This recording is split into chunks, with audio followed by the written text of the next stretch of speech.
Hey there, today is Monday, April the 25th. We are reading in 1 Samuel chapters 9 and 10. We're also going to read in Acts chapter 8. I want to spend a little time with you in 1 Samuel chapter 10 today.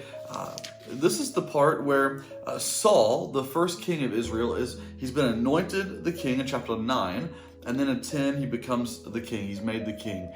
What I want to do is I want to draw a little bit of a differentiation for you between different types of kings and different types of people, if I may.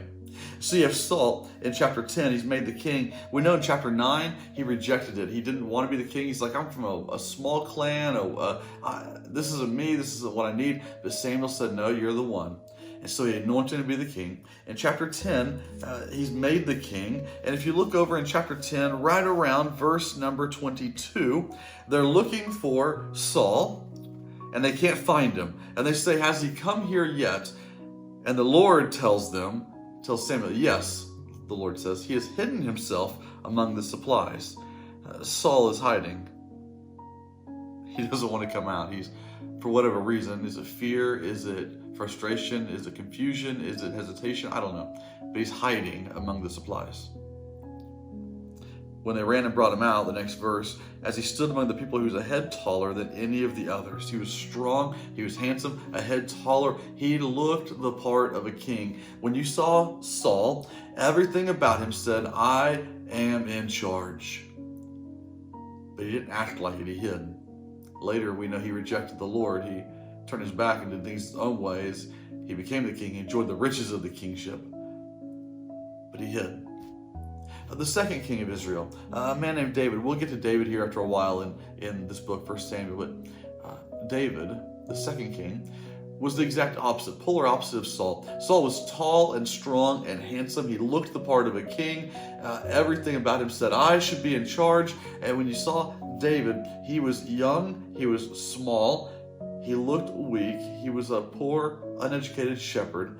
Nothing about David said, I am the king. But yet when David, as a young teenager, came and he saw that his people, his God was being mocked, his people were being threatened by a giant, by an invading army, David says, I'll take care of it.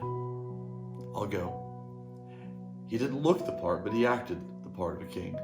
And David screwed up, but he repented, he came back to God, he confessed his sin and was restored. Saul screwed up, and he doubled down on it and rejected God and was rejected by God entirely. There's different kinds of kings here, Saul and David. Some people look like a king, but they don't act like it. Some people look humble, but they are born and made to be a leader, to show people the way to live. And then you have Jesus. And Jesus did not look like a king. He was born in a little village to a young mother who wasn't married. Didn't look like a king.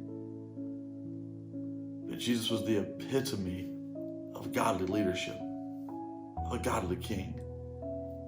And then right before Jesus ascended to heaven, he looked at his disciples and he says, all authority in heaven has been given to me, so now you go.